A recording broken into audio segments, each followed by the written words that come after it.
It is the Jesse Kelly Show, another hour of the Jesse Kelly Show on a wonderful, wonderful Wednesday. All kinds of stuff. We're going to talk more about government corruption here in just a moment. That'll be spicy and fun. We'll make fun of the GOP. That's always a good time. And we're about to get so smart.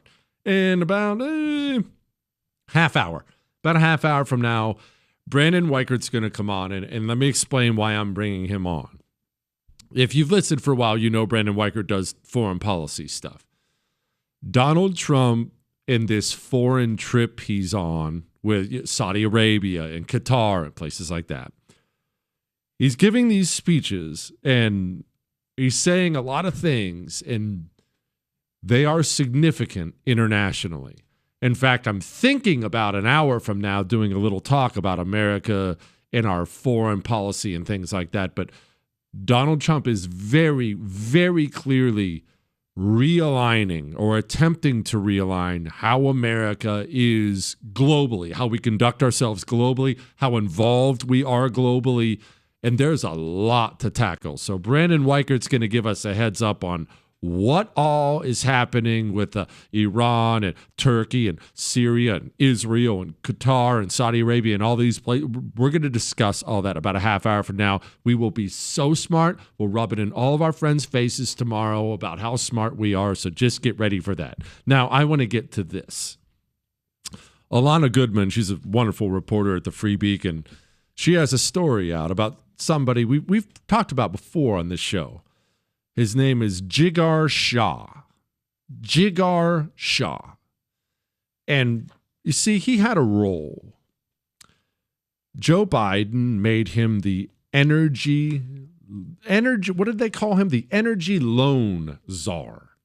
The energy loan czar. What does that actually mean? He was the director of the Department of Energy's loan programs office, and it doesn't exactly take a genius to figure out what that means.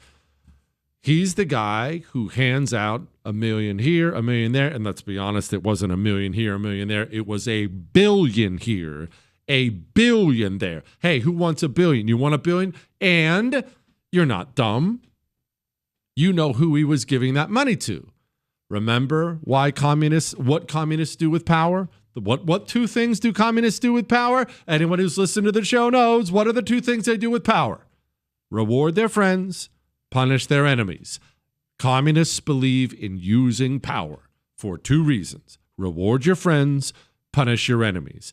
This guy got in there and he started grabbing as much of your money as humanly possible and throwing it at all these ridiculous green energy scams that are out there, which makes it so nakedly corrupt, because where do all these, quote, green energy, I shouldn't even use that word, the climate scam energy companies, where do they donate their money when they donate political donations? Roughly 1,000% of their political donations go to the Democrat Party. The Democrat Party gets elected, and they do what communists always do. They take your money, the taxpayer money, and they hand it right back to the climate commie companies, who then in turn donate again to you understand the vicious little ugly circle of corruption we have here. Well, he's no longer at his current position. Now he's over there in Europe trying to do the same thing to the Europeans. I wanted to combine that with something Sean Duffy said today. Remember, Sean Duffy is the transportation secretary. I've met Sean a couple times. Wonderful human being, just wonderful family, actually. Sean's a great guy, a really great guy. And Sean said something about the trillions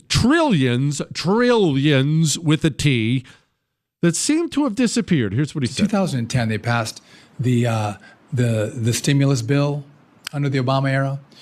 And then you had $1.2 trillion in the last Congress. And so that's $2 trillion over 10 years. And sometimes you look around the country and go, where did $2 trillion go? Where is all the infrastructure? Why don't we have more? And I think it does. A lot of this money gets eaten up in again, the permitting and the consultants. And I want to see more of the money go, to. The money was stolen. And let me clarify. Just because you steal something legally don't think that buys you any benefit from me on thievery. Because you know how this works, as we've discussed many times before. Congress, Democrats passed some big corrupt bill, the Inflation Reduction Act. And in that bill, it's $1 trillion with money for this and money for that. And so we'll save $500 million for solar panels. It was more. We'll just call it $500 million for solar panels. But that, of course, goes to a government department to hand out $500 million. And they'll look for qualified, approved contractors who get that $500 million. In fact, the government department may even seek out some sort of a D.C. area consultant. Hey, we have $500 million that need to go to solar panel companies. We definitely need a separate company to help us figure out where to send that $500 million. And what? Wouldn't you know it? My second cousin has a consulting company. That's right, Chris. I know a guy. I just happen to know a guy. And for a small fee of $100 million, he will tell us where to send the $500 million. And once you get the money to the second cousin, and he takes his $100 million off the top, then he goes through and looks for his second cousin, and his uncle, and his campaign donors, and he hands them your taxpayer money. And yes, on the surface, a lot of this stuff, I want to be clear, is perfectly legal by the letter of the law. But don't think for a second it's anything better than outright theft. You have been robbed repeatedly by Washington, D.C. Remember Elon Musk? Elon Musk did something. It might have been on Joe Rogan. I'm not sure where it was, but he talked recently about what he was discovering at Doge and how the money works and how essentially 90 cents of every dollar, even the foreign aid stuff, you might think that money goes overseas. No. 90 cents of every dollar stays right in Washington, D.C. Remember that story? We touched on it a little bit about the African Development Office or something stupid like that.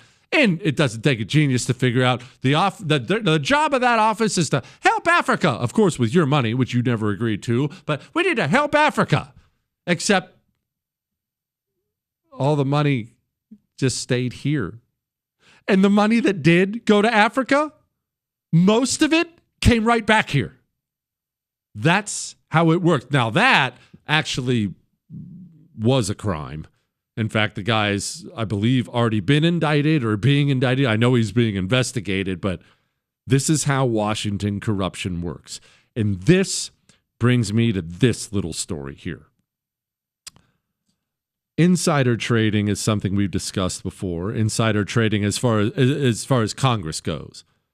Congress, sadly, has a lot of control over our economy. They have a lot of sway over our economy. Things they do, things they don't do. It makes certain sectors of our economy go up, certain sectors go down. And these people, they know before we know. You're not in these committee meetings. They know before we know. And they trade stocks to make money or avoid losing money before you get the opportunity, before I get the opportunity. That's a violation of the law. If I have inside knowledge, let's say I'm a big stockholder in Nike. I'm not, but let's say I'm a big stockholder in Nike. And maybe my brother feeds me some information that, hey, Jesse, I work for Nike, and let me tell you what, they've got a new shoe coming out. Stock's about to blow up. And let's say I sell a bunch of stock or buy a bunch of stock because my brother who works for Nike told me that. I'm going to prison. Did you know that? That's illegal. Yet Congress does this all the time. There's a reason members of Congress routinely beat the greatest financial consultants in the country. It's because they're insider trading. Mike Johnson, this is hilarious. He came out and he said that he backs a bipartisan push on banning congressional stock trading, but he stopped short of promising a vote on it.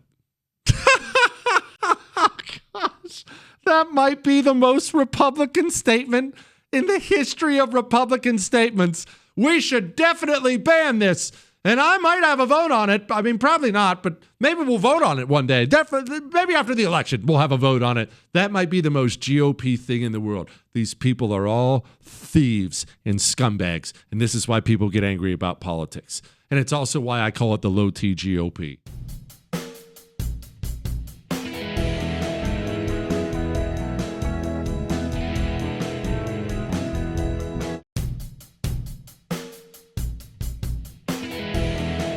It is the Jesse Kelly Show. I am excited because Brandon Weichert is coming up about 10 minutes from now, and you are about to be so much smarter than you already are. I am too. Chris, not so much, but we can only do what we can do. That is going to be fascinating. Tim Burchett, who I love, Tennessee's own Tim Burchett, he was talking about Congress and Trump's executive orders, and here's what he said. Hey, everybody. Congressman Tim Burchett. I'm incredibly frustrated this morning. I fear that we will seriously lose our country. We have got to start codifying these executive orders from President Trump. America realizes what's going on. Congress needs to wake up, and dadgummit, we've got to do our job. What has happened in D.C., what is happening in D.C. is the American people are completely fed up with the corruption. They're fed up with the way Congress has done things. And as per usual, DC's the last to know. And now that they're starting to pick up on the fact that people really want genuine change, like banning of stock trading, as we were just talking about, people want these changes. They want these changes. What Congress is now going to try to do is something they've been trying to do for some years now. They're trying to wait out Trump because they think the source of all these change calls is Donald Trump. They have no earthly idea what they're dealing with. Donald Trump is there because the American people were ready for a change. And after Donald Trump is gone, that same desire will be there. If not, it'll burn even hotter. If anything, it'll burn even hotter than it already is now. But what the House wants to do, and the Senate, the Republicans and Democrats in the House, the Republicans and Democrats in the Senate, what they want to do is pretend as if they're on board with you and the things you want. Pretend they're on board with things like banning stock trading. But then when it actually comes right down to it, it's, well, I mean, we'll try to schedule a vote. I'm not really sure. I don't know. My dog's sick. I can't get to it. I know when somebody is trying to wait me out. I know it. I have a son who doesn't eat his vegetables. And Ab and I, a couple times, we tried when he was younger, we tried the tactic of making him sit at the dinner table until the vegetables were eaten. He waited us out. He would sit there, talk, laugh, make jokes, slip the dog as much food as he could possibly slip the dog, and just sit there and wait. That adorable look on his face. That's exactly what Congress is trying to do to us in a much less adorable way. Congress is attempting to wait out the America First movement. They are. The GOP does not want to codify anything into law because they don't want to actually do any of these things. In fact, they want to do the opposite of all these things. So they understand they can't say that. What they're hoping is, I bet you they wake up every day. I bet you they have reminders in their calendar for the day Donald Trump is finally done as president. And I bet they have deluded themselves into believing on that day, everything can just finally go back to normal. We can finally go back to doing things the way we've always done things. But I'm here to tell each and every person who thinks that in Congress, you really don't understand what is happening in this country. You don't understand it at all. You've spent too much time around lobbyists and other scumbag politicians. You've spent too much time in Washington, D.C. The American people's anger at how things are done in this country is palpable. And it's getting worse and worse and worse. And stuff like this I played, it only pours gas on the fire. 2010, they passed the stimulus bill under the Obama era. And then you had $1.2 trillion in the last Congress. And so that's $2 trillion over 10 years. And sometimes you look around the country and go, where did $2 trillion go? Where is all the infrastructure? Why don't we have more? And I think it does. A lot of this money gets eaten up in the American people are sick of it. And COVID actually helped move this along as well. The American people quickly grew tired of the do as I say, not as I do politicians in this country. The politicians both in Congress. Remember when they left the congressional gym open? These morons? American gyms closed across the country because of a chess cold, which is hilarious. But they closed gyms across the country. People were mad about it. And then the story came out that Congress has a big weight room. Congress left their gym open. And they were just completely oblivious to it. I remember one guy was asked about it, and it's like, well, yeah, we got to work out. Just totally out of touch. And they do not understand the level of anger that is out there. I mean, I brought up that story about that illegal to start out the show. They don't understand the level of anger Americans have at illegals committing crimes in this country. That hasn't even gone in. Even most Republicans don't really fully understand how bad that anger is. It's really, really bad. You people in D.C. suffer from the worst case of signal lag I've ever seen. Mike Johnson says we'll try to get a vote on banning insider trading if we get to it. That's essentially what he said. Well, kind of. I don't know. Maybe we'll vote on it. And you guys better wake up. This is why I tell you a dictator is coming. You're going to keep ignoring the people and ignoring the people, trying to wait out Trump and wait out this and hoping this will pass. It's not going to pass. I'm telling you right now, it's going to be bad.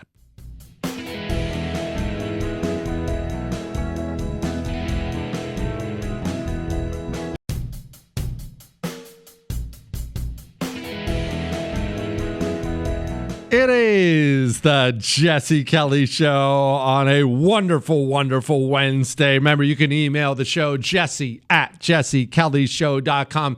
It's very rare for us to have one guest on the show, let alone two, but it just felt right today because I need to know what the heck is going on overseas. Trump is in Saudi Arabia. Now he's in Qatar. I know the experts call it Qatar, but I went to community college. Either way, I bet Brandon Weichert knows what's going on. He wrote the book, The Shadow War, about Iran, those dirtballs. Brandon, what's going on with Trump and Iran? And I've heard, especially in that speech he gave yesterday, a lot of what we'd call saber-rattling talk. What's happening? Well, thanks for having me. And we are moving at the speed of Trump. It's almost hard for me to keep up, and I do this for a living, the way this guy is moving through the region.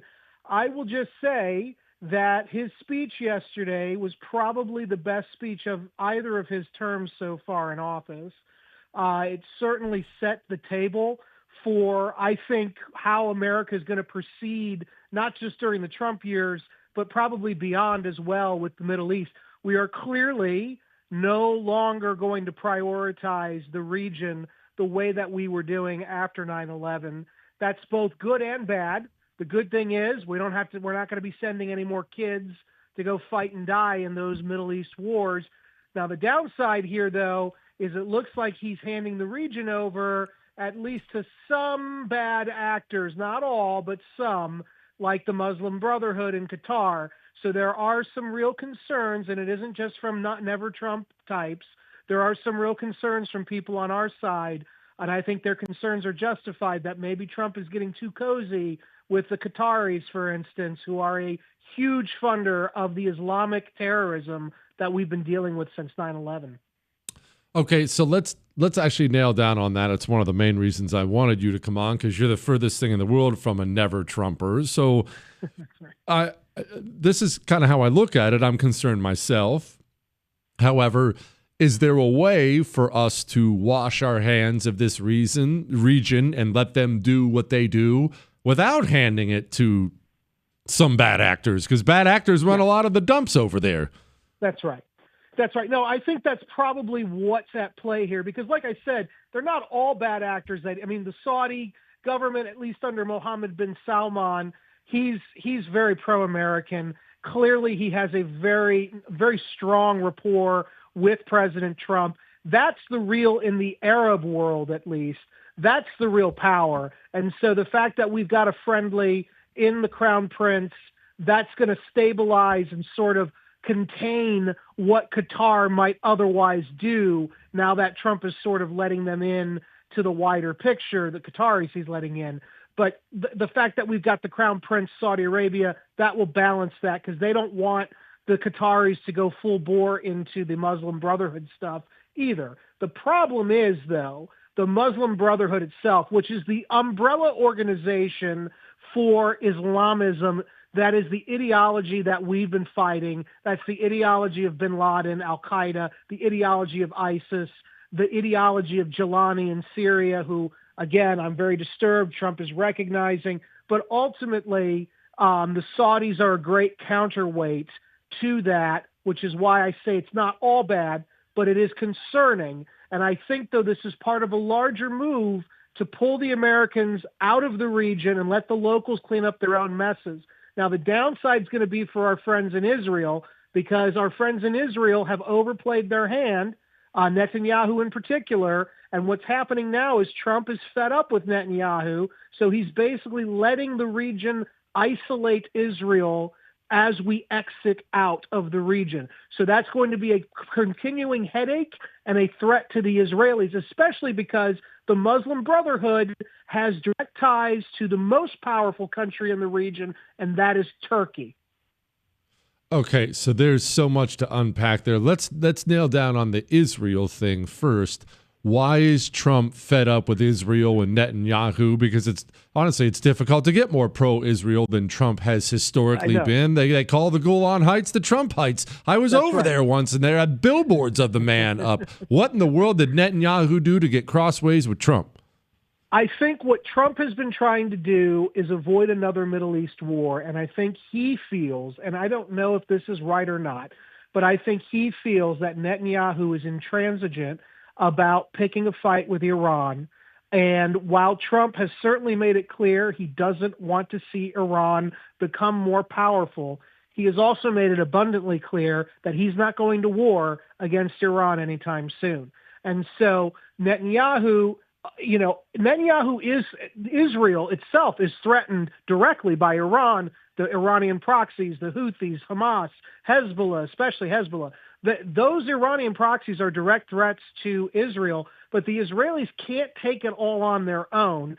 So I think Trump is frustrated because Netanyahu is very gung-ho about knocking out the Iranian regime while he thinks there's still time to do that, or at least the nuclear facilities, but that will lead to a regime change mission. Whereas Trump doesn't want to do that. And I think that Trump felt he no longer had a viable partner in Netanyahu. Now, what I think might happen is whenever the political system in Israel gets back on track, it's been sort of off kilter since the October 7th terror attacks. I think whenever that process comes back into play, where domestic politics in Israel starts normalizing, I think Netanyahu's probably not going to last much longer in office. And at that point, there might be a resetting of relations between Israel and the U.S. But I argue as long as Netanyahu is in office, Trump's going to let the kind of Islamic powers of the region isolate Israel so that it buys us time and favor to leave peacefully from the wider Middle East. Did the Gaza stuff, the Gaza war, I shouldn't call it stuff, did the Gaza war that Israel's fighting, is that something that Trump likes, dislikes? And I ask because I remember, like it was yesterday, when he talked about putting up hotels and just making it a nice place. The Riviera, Yeah. The Riviera of the Middle East. Yeah. You go ahead. Go ahead, please. I think that he wants peace in the region. I think initially he thought Netanyahu would be his ticket to quickly getting peace. You have to remember, though, the Israeli military is highly competent, but they're a small force. And so when they went in to Gaza, yes, they did a lot of damage to Hamas, and that's good. But unfortunately, there was a lot of collateral damage. And I think Trump is looking around going, this doesn't look good for me and America in the region to be so closely tethered to all of the destruction in Gaza. Now, look, I think Netanyahu was justified to protect himself, to protect his country. Collateral damage is part of war. But ultimately, from the American perspective, at least as Trump saw it, it wasn't conducive to what he was trying to do with the wider region. And the wider region is not just Israel, it's the Arabs, it's even Iran and Turkey. So he's got to balance what Israel needs with what America needs to do, which is to extricate itself from the region without completely surrendering the region to, say, Iran. This stuff is all so complicated with allies here and enemies there. Chris, next time we book Brandon Weichert, I think we need to get him for like an hour or something like that. I'm not going to ask you for an hour, Brandon, but do you have maybe one more segment with me? Because I want to talk Turkey. How about that, Chris? Chris, that was funny. It was a dad joke, whatever. Anyway, we will be right back with Brandon Weichert talking Turkey, Iran, Iraq. I'm curious, are they anything anymore? All that and more coming up. Hang on.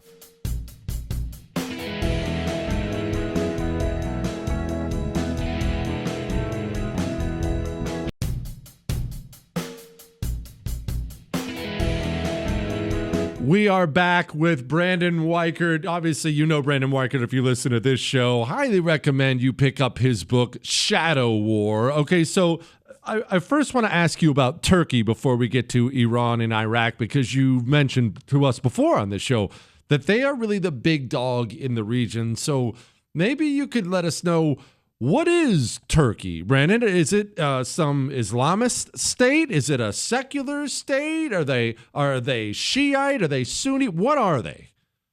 Definitely an Islamist state. They are predominantly Sunni ethnic Turks.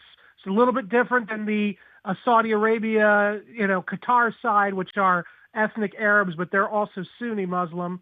The thing with Turkey is, under the current regime of Recep Tayyip Erdogan, the president, he is an Islamist. He belongs to the Islamist party, and he has made it clear his intention to rebuild the lost Ottoman Empire that collapsed at the end of the First World War, that was for hundreds of years the dominant power in the Middle East. And he is on track to restore it's called the Neo-Ottoman Empire. He is on track to bring that into being. And I argue that Trump's moves right now, whether it means to or not, are going to allow for Turkey to take a much greater role in the Middle East as we step out. Now, that's somewhat of a good thing because technically Turkey's a NATO ally.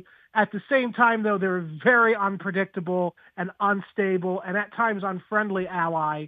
And furthermore, if you're sitting in Israel, the last thing you should be wanting is a Turkey coming in and restoring the Ottoman Empire, because that probably means the end of Israel. The Turks are going to try to crush Israel at some point, and they've got the military capabilities in the long term to do that. So what's happening now is a completely generational shift. It's going back to the way things were before World War I in the region, with Turkey as the dominant power. That's not a good thing, though, necessarily for our friends in Israel. Okay, so they're going to fill the vacuum of power when we step out. Where does Iran fit in all this? Turkey, obviously we know how they fit with Israel, but Turkey, right. Iraq, but where is Iran as far as their military capability? Whose side are they on? Where are they in this? Well, the Iranians, that's a great question. The Iranians are predominantly a Shiite Muslim power, ethnic Persians. So they're really kind of on the outside of the region in many respects. They are Muslims, so that they have a lot of weight in the region, but they're not the predominant Sunni power. They are the Shiite power. What that means is Iran has spent the last several decades desperately trying to make itself into the dominant regional power. That was playing out throughout the Iraq War in 2003. That was playing out afterward during the Arab Spring and all of that. Ultimately, I argue, it looks to me like the Iranians are on the back foot. They have lost their connectivity to Syria through Iraq. They've lost their connectivity to Hezbollah in Lebanon. They're very much isolated in their own part of the region. However, Iran itself is a very hardened target. They have very sophisticated air defenses. They have a very capable, for that region, military, which means that any strike by us or even Israel on Iran, it might not end very well for us because of how complex the Iranian defenses are. Moving beyond the defensive to the offensive, I argue Iran is at the weakest it has been in years. It cannot initiate the kinds of offensives it was doing in 2014, for instance, against ISIS, because it's lost Syria. It's losing parts of Iraq to Turkish-backed groups, the Sunni groups.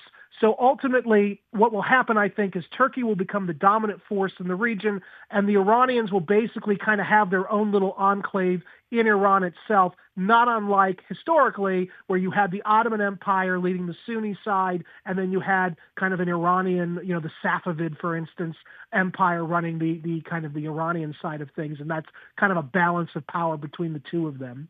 Yeah, I'm going to need a new Lawrence of Arabia at some point in time here soon. Oh, where? Chris? Yes. Don't roll your eyes. All right, Iraq. I spent a little bit of time in that dump. Where are they now? So they are torn between a Shiite dominant population. They're majority Shiite, which means they are aligned with Iran. This is why I said Iran after Iraq War, after we got rid of Saddam. Iran basically was on the offensive because they were able to move in to Iraq. We basically got rid of Saddam and handed Iraq over to Iran, which was not what we wanted to do. But there's also the Sunni element in northern and western Iraq near the Syrian border. The Sunni Triangle, maybe you're familiar with if you served in Iraq. That was a key area of operation. The Turks are actually moving in force there to support the Sunni side that previously was the home of al-Qaeda in Iraq and ISIS. So you have shaping up in Iraq sort of this no man's land between Turkish-backed Sunni militants and the Shiite-backed Iranian militants of the south of Iraq. So Iraq doesn't really, in my opinion, exist per se as a functional country. It's sort of like, a middle, like a neutral zone between the Sunni and Shiite sides of the region. Oh, good. Well, at least all that fighting was worth it. That makes me feel really wonderful. Right. Okay, so finally, I swear I'll let you go after this one. Thank you for giving us an education, Brandon. Yeah. Russia, China, and frankly, Europe. You say when we back away, Turkey fills that vacuum. Are these other significant powers on the planet not interested, not involved, not able to get involved? Where are they? Why are they not sticking their noses in all this? No. Russia and China are very much involved through Iran. Basically, once we back away, you'll have the Turks filling the void, but then also on the periphery, you'll have Russia and China having more influence via Iran. China buys 80% of Iran's natural gas and oil. Most of Saudi Arabia's oil is sold to Asia, Japan, but also China. So China is going to have a significant long-term presence in the region, regardless of what happens with these Trump deals. Second of all, Russia is a key military partner for many of these regimes, notably Iran, but they're also making bold moves right now in Libya, where Russian-backed militants are fighting Turkish-backed militants for control of Libya. So ultimately, those two powers will have a greater influence as we step back. The Europeans, they're sort of trying to get in, but ultimately the Europeans are not a real power anymore. And so they're going to be forced to just watch from the periphery, I think. He is Brandon Weichert. I bet you're going to buy that book now, aren't you? The book is Shadow War. Brandon, come back and see us soon. Thank you so much. I appreciate you, brother. I'm so smart now. Don't roll your eyes, Chris. And it did give me an idea to talk about something. I wasn't going to go this direction in hour 3, but let's talk about America's influence internationally and why it's going the way it's going.